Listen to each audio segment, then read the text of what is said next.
All in Sports Network. We love sports. It is Tuesday, October 15th, and this is All In Horns, brought to you by Rogue Sports Network. I'm Tanner Carlson along with Jake Jimerson, and it is a fresh week off of OU. In today's episode, we have a very exciting episode for everybody today. We're going to put a bow on the Red River rivalry, and then we are going to move forward towards Georgia week. But before we do that, we're going to go through Sark's and the Texas Longhorns post-game press conference following the Red River game. And then on Monday's press conference as well, we'll touch on some news that was breaking yesterday. And then we will also kind of get into putting a bow on that and then moving into Georgia week for your daily fix of all things Texas Longhorns right here on YouTube and where all podcasts can be heard, whether that is Spotify or whatever your vice is.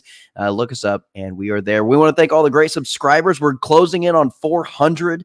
I believe the last number I saw was like at 380, 390, something along those lines. So, hey, keep those numbers up. Like, share, subscribe, comment. All of that helps us continue to give you content on a daily basis. Tuesday through Friday, we release these episodes at noon. And then on Saturday, we let the football dictate when we release our show. And then we will give you our immediate reaction following the Texas Longhorn game. Jake, takeaways, final thoughts, kind of what's your feeling now a couple days removed from the Red River game? Anything kind of change or anything enhanced at that point in time? I mean, the first little nugget I wanted to bring up was Texas has become the first SEC team to score 250 plus points and allow fewer than 40 through the first 6 games of the season. Not a bad entrance into the conference. I'd say a little bit better than anyone could have dreamed up 3 years ago when Sarkisian took over after his first year. I was told that Texas has the weakest SEC schedule of the history of the SEC, Jake. There is not a team who has ever played in this conference who has had a weaker schedule than the Texas Longhorns have through 6-7 weeks of the season. That's just what I've been told.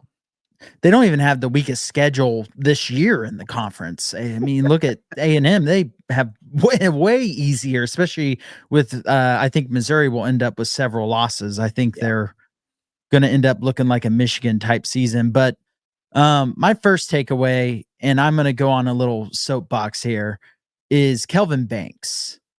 This man might be my number one Longhorn of all time. He has given up, I think, 1 sack his entire career. He has given up 1 pressure this entire year, which was against Michigan. 0 pressures given up against Oklahoma, who's one of the top sack teams in the SEC. And he dominated in the run game. There was multiple plays where he pancaked more than 1 dude and blocked more than 1 person at a time and was just opening holes for the running backs and on a wide receiver handoff or 2. This dude dominated Oklahoma. Texas only fears God. Oklahoma fears Kelvin Banks, as far as I'm concerned after this game. Let's throw some Cam Williams in here while we're at it, because you're not going to see a Texas duo like this at tackle for a long time. We're 6 games into the season. They have combined to give up 1 pressure and no QB hits. And that 1 pressure was the Kelvin Banks one against Michigan, which was not significant enough for me to even remember, because it felt like he didn't give up a pressure after that game, and it didn't turn into a QB hit. He has been dominant from year 1, and he's somehow gotten more dominant. He looks like he's a surefire top 5 pick, and if he continues to be dominant and grow, and with his work ethic, he will. I'll say it now. He has the potential to be a Hall of Fame first ballot type of left tackle. Yeah, Jake, I think that you and I, we've been pretty consistent on our take about the offensive line, that it's probably one of the best in the country, if not the best in the country. And I had mentioned that after you were kind of sending me some show ideas earlier today, and we were kind of exchanging, notes back and forth today and prepping for the show. Jake, I think, I had mentioned, I said, you know what, I think we've talked about how good the O-line is. I don't think this comes as a surprise. You said, no, it's better than what we're talking about. I don't think people understand. Like, yes, Texas has the number 1 offensive line in the country, but against OU, they almost provided perfect protection. Their run blocking, their run assignments were nearly executed to perfection. And the sacks earlier in the game, both of those were on Quinn for holding onto the ball too long and just not making a fast enough read and being confident enough to just deliver the throw. And he didn't get touched after that. They didn't sniff him for 3 quarters. And this was a game where I was expecting, even as good as I thought as the O-line was going into this game, I thought Quinn was going to get pressured consistently throughout the game because Venables is good at designing blitzes and they have the talent. Say what you want about the OU offense. It's horrendous. It's terrible. They're not a competitive group. Their defense is really good and they do have a lot of talent up front. And they were overmatched by this Texas offensive line.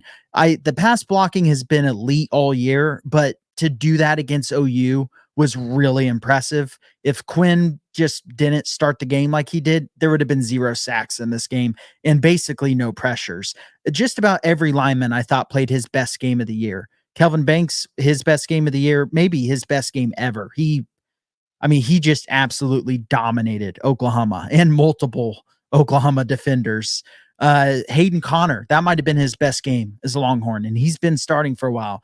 Jake Majors continues to show why he is going to be an NFL center. He's going to be drafted. DJ Campbell was probably the least impressive of the 5, and he was really good in this game.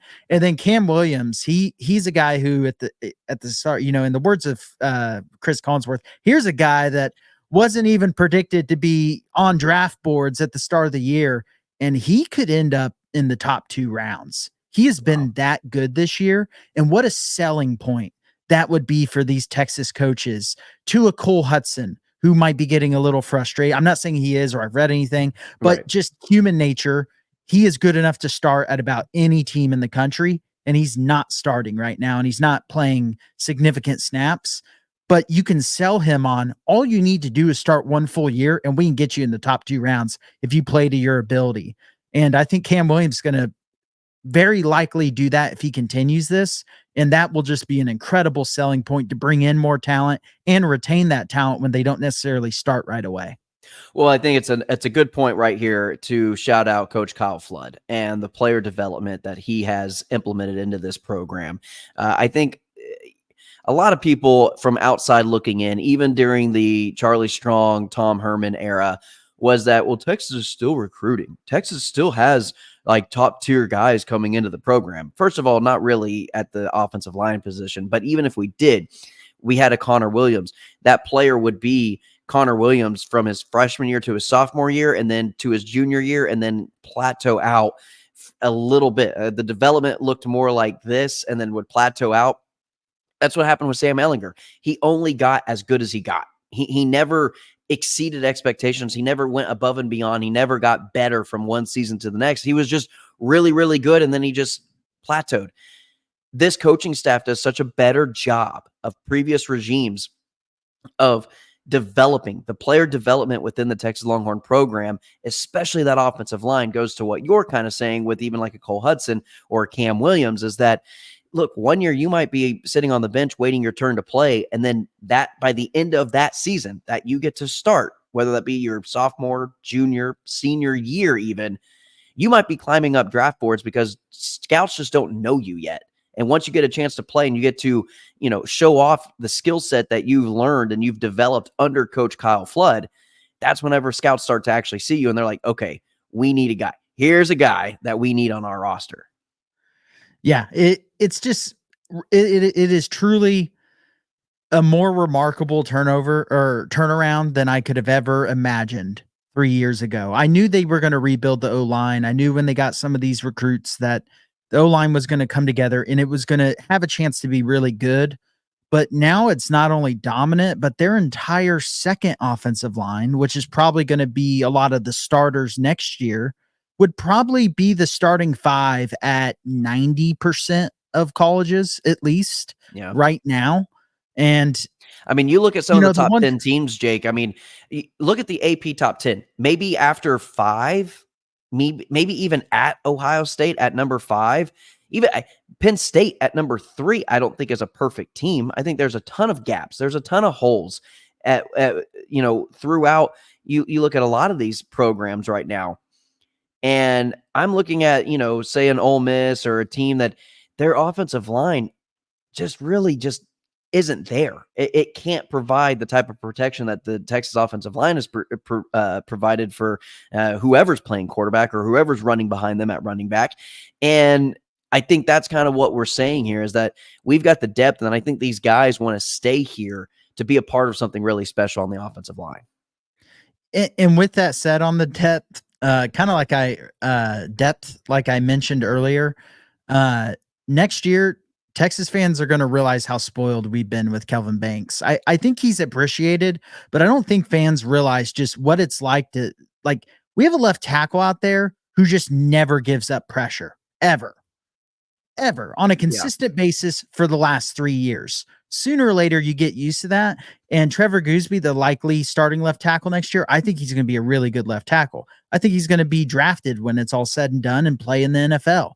He's going to give up more pressures than Kelvin Banks, because what Kelvin Banks has done at Texas, I can't even, you pretty much cannot play more perfect than Kelvin Banks has. If the Heisman was rewarded to the best college football player, it would either go to Travis Hunter or it would go to Kelvin Banks, in my opinion. I'm biased, but that's how highly I think of Kelvin Banks, because he dominates week in and week out. And if he does it against Georgia, which I don't see why he wouldn't, he's done it his whole career. If he does it against Texas A&M to end the year and to Kentucky, who has a really good defense, why not? I mean, he is that good. He should win the best lineman of the year. This Texas offensive line, if they can still play really good in these couple of big games left that I mentioned, they should win, the Joe Moore Award. The Joe Moore Award. That didn't roll off the tongue well. Joe Moore Award. Joe Moore Award. Yeah, I mean, they were close last year, but this year, this is a group that is deserving of it. And now I just hope that they show and play consistent. And this week's the big one, because Georgia struggled on defense, but that's a lot of secondary. That's not necessarily their front seven. Their front seven is still very, very good. Yeah. And one more thing on talking about Oklahoma, and we'll put a bow on it here in a little bit. We're going to start getting into the Sark press conference. Don't worry. I know we've kind of used quite a bit of time here already, but Kelvin Banks deserves it. He does. He needs his flowers. The offensive line needs their flowers because they don't get talked about nearly enough. And I think this is a good platform for us to do that. We've got all week to talk about it. But Jake, I've seen a lot of Texas fans try to downplay, like, OU's defense just isn't as good as we thought they were, I guess, or just OU's. The problem is with saying that is that you're saying that your offense is going up against, nobody's out there. No, the OU, you want to say, man, Texas destroyed that elite defense of OU because it makes your offense look that much better. So like the whole notion of thinking like, oh, I guess OU's defense just wasn't all that elite. I'm tired of hearing OU's defense is so elite. No, you want people to continue to say that because it makes your offense look like you dominated an elite defense, which only makes your offense look better and better. Yeah, I'll just say one thing on this, and Texas fans aren't good at this, and I'm not great at it sometimes, especially with A&M, but sometimes it is okay to compliment your rival. It's okay. Especially if you beat the crap out of them. Yeah. And so you can sit there and say, Oklahoma is a good defense. They gave Texas major issues in that first quarter. And then Texas adjusted because Sarkisian is a very good coach and he's a great play caller and a great offensive mind. And they dominated from that point on. Yes. But OU has a really good defense, but they are absolutely horrible on offense. They're terrible. And if you are not ranked on both sides of the ball, you're not beating Texas. I was looking at the team rankings really just because I was just interested to seeing where everybody was kind of lining up midway through the season. And OU's total offense is in the 100s, ladies and gentlemen. Like they're low. It was like bottom 10. They're like 112 or something. Like they are low on the totem pole. Now their defense is pretty good. So for their defense to be winning them games single-handedly, you have to be pretty elite to have an offense that has struggled as much as Oklahoma. So just real quickly, Jake, let's go ahead and hit on a couple things from the Sark presser following the Texas OU game. Just real quickly, something that Sark had mentioned that really jumped out to me was how the team responded in the locker room following the victory. In 2022, the 49-0 game, ladies and gentlemen, for those who have forgotten, hopefully you haven't, he was like, look, it seemed like we won the Super Bowl, which it was a big milestone. It was good. It was an awesome game. And the team responded the way they probably needed to at the time. He said, this year, we know what we've got coming ahead of us. And it's not the jubilant, celebratory team that we had in the locker room in 2 years ago. But this year, it was more, let's celebrate. Let's enjoy this win. Let's not downplay the significance of beating Oklahoma, but know who we've got next week. And that's the Georgia Bulldogs coming into Austin at number 5 in the country. Yeah. And I was reading reports on Monday that the players were already themselves, not even like with the team required meetings or anything, were already wanting to get the Georgia film and starting it on Sunday morning. I think some even started Saturday night, players. Yeah. Obviously the coaches did. But this team knows that this was a big 2-game stretch and really now a big 3-game stretch because Vandy is a good team. They might be ranked by the time Texas goes there. And I think the players know that the tougher test of these games is going to be Georgia. And it's a top 5 matchup. I mean, what more can you want as a player than to spotlight? You know, we talked about Cam Williams. Well, if he plays great this game, he's for sure going to go in the top 2 rounds. So it's a great opportunity for the program and the players. Yeah, and reporters asked Quinn following the Red River rivalry. They asked Quinn about his early struggles. And Quinn's a pretty quiet guy. He's not going to give you much. He keeps a lot of things close to the chest. He's think of the opposite of a Shedeur Sanders. You've got Quinn Ewers. And so Quinn was basically like, hey, look, I struggled. It wasn't ideal to come out and play that way. The running game really helped move the offense, and the offensive line really provided a lot of protection to help the offense kind of move. And the defense carried us for the first quarter and a half of that game, and put us in a good situation. And then Michael Taft took over from there, and I thought this was some really enlightening words, and it just shows the team support on offense and defense. Now, yes, they probably battle it out, and they probably really go at it in practice, but what Michael Taft said following those comments by Quinn were pretty, enlightening for me anyway. He said, look, the defense plays as well as it has this season because we go against the offense all off season and in practice. And that's why they have the swagger that they've got.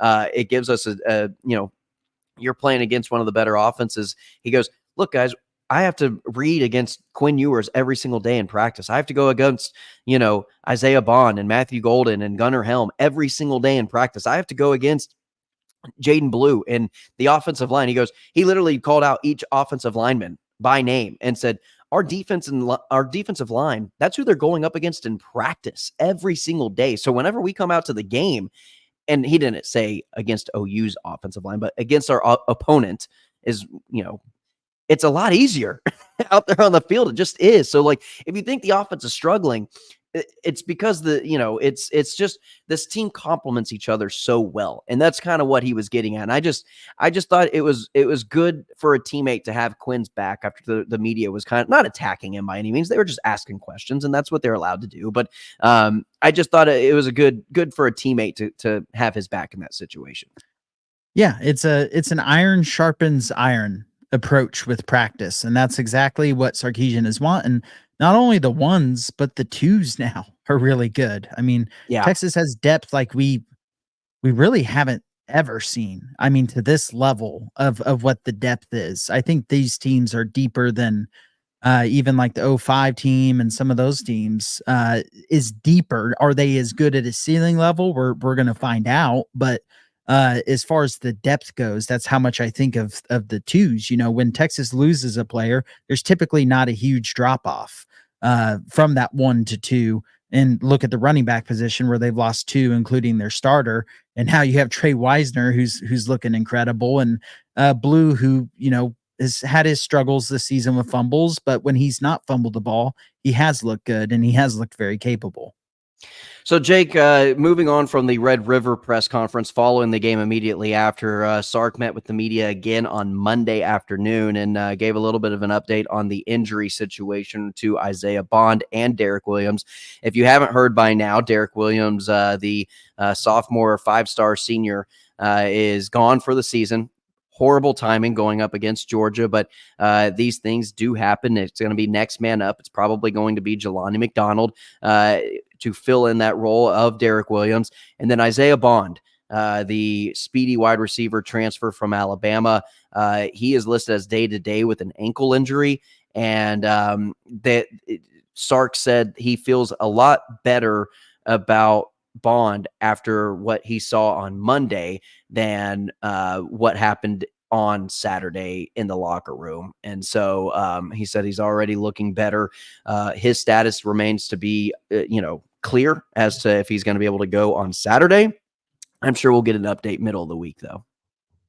Yeah, I mean, with Derek Williams, it sucks anytime a player goes out. Derek Williams has been playing really good football for the majority of this year, and this was going to be the first game to really showcase it. This is the first game for the secondary where they get the chance to shine and to kind of remove that Washington stink from last year, because I still don't think the secondary has done that because they haven't played a competent passing offense all year. And now this is the first time, and with Derek Williams being gone, it's going to be difficult. But like I just talked about the depth, I still think Texas will be okay here. It sucks for the player. It sucks for the fans, and it sucks for the coaching staff. And hopefully this is the last season-ending injury we'll see. And then on Bond, those ankles are just tricky. You just hope that if he does go, he can go and run. One of the big things that makes Bond so special is that breakaway speed. And so you want to see him at full speed, but then those ankles just re-injure so easily. So I think they'll be relying pretty heavily on what the staff thinks of the training staff thinks of a re-injury standpoint. All right, Jake, final OU thoughts before we go and start kind of highlighting a little bit of some major headlines going into the Georgia game officially. I know the players and the coaching staff are already there. We wanted to kind of wrap up our thoughts on OU. What are final thoughts? Well, first off, this is the second time Oklahoma has been held to 7 points or less in the last 15 seasons. The second time. I wonder who that first time was. 49-0 is ringing a couple bells. The pass rush was elite. Fans were asking for sacks at the start of the year. We both agreed that it wasn't going to be an issue because teams were just trying to get the ball out quickly. And sooner or later, better teams are not just going to be focusing on that. Yeah. We have seen those sacks come along.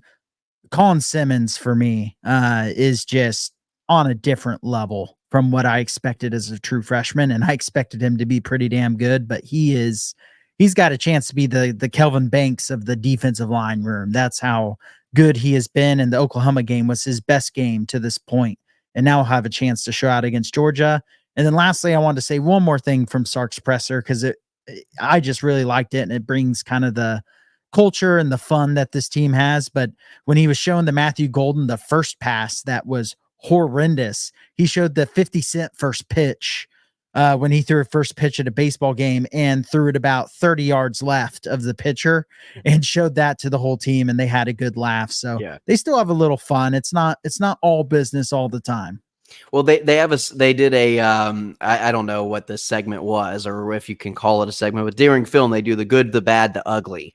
And the first golden throw was the ugly. That was in there. And then obviously followed up with the second golden throw, which, by the way, Jake, just by the way, how disrespectful you have to treat your arch rival in a blowout win when you're already leading by however much they were leading at the time in the second half of the game, after you already tried the double pass with Golden and it just went haywire. Was one of the worst throws you could possibly see. They're like, you know what? Just go do it again. See what happens. Throws a jump ball to Gunnar Helm, completes it inside the 5-yard line. The level of disrespect, and not to mention, you throw the Baker Mayfield jersey down there, and you throw the Texas Longhorn flag at midfield through the Baker Mayfield jersey. And we got some comments from Baker in his post-game press conference against, following, or no, I think it was going into the Sunday's game. Yeah, I think it was after, but Taff, I think it was Taff. No, it might have been Anthony Hill. Cleared up. Yeah, it was Anthony Hill cleared up why it was a Baker jersey. Because a lot of people, and even I thought, I was like, why didn't you do a Stutzman jersey? That's who I would have picked. A Stutzman jersey is who I would have picked.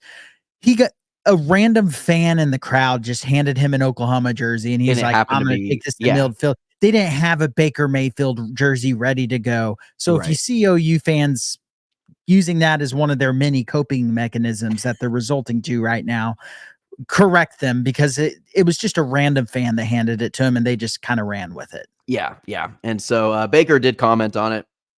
He said, look, it's just a kid from Austin who has Oklahoma living rent free in his head. And I'm like, yeah, to our point, when it comes to Texas OU, if it's your arch rival, I think it's kind of okay if they live rent free in your head. That's literally the majority of the reason why you try so hard to, and you fight these opponents, and whether it's recruiting or whatever it is, like Texas OU, that's your standard right there. OU Texas OU, that's your standard of who your main competition is every single year. And if you're not trying to beat them each and every year, they kind of have to live a little bit of rent free in your brain if you want to have that success and that obsession of beating them.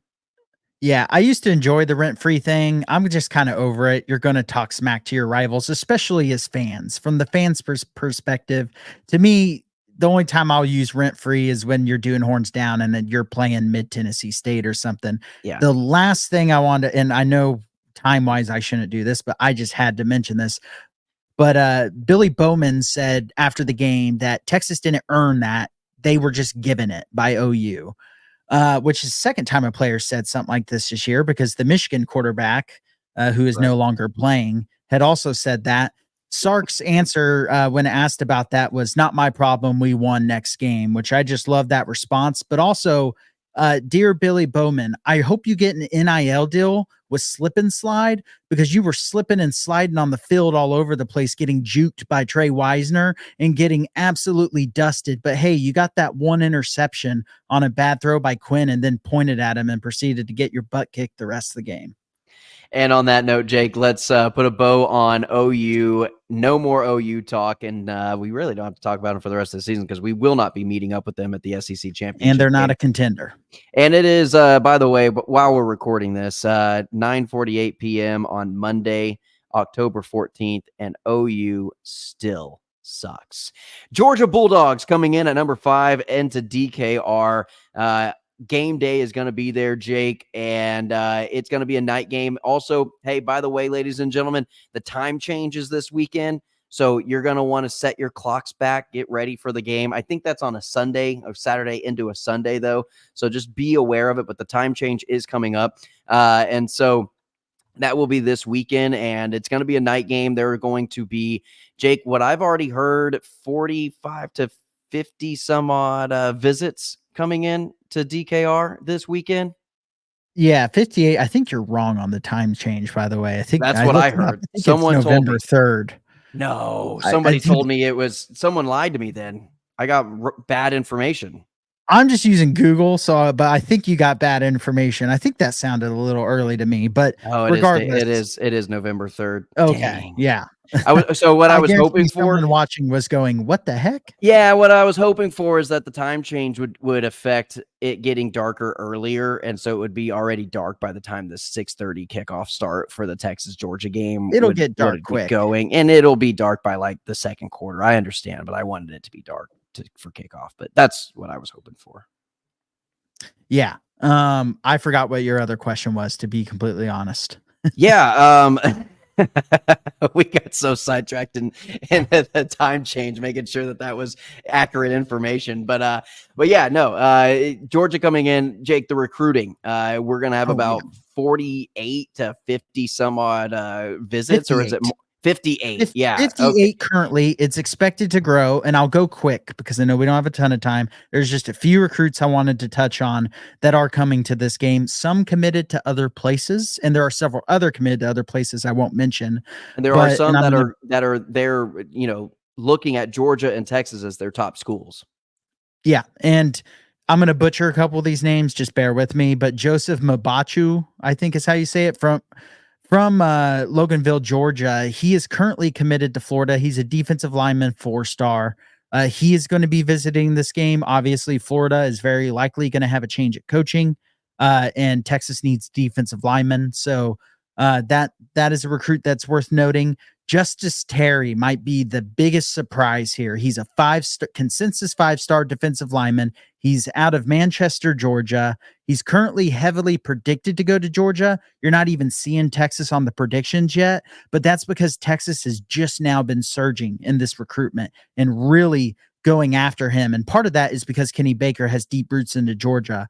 So this is a big commit to get to the game. And I imagine the result of this game could play a factor in that recruitment. Riley Pettyjohn, he's another one. He's committed to Ohio State right now.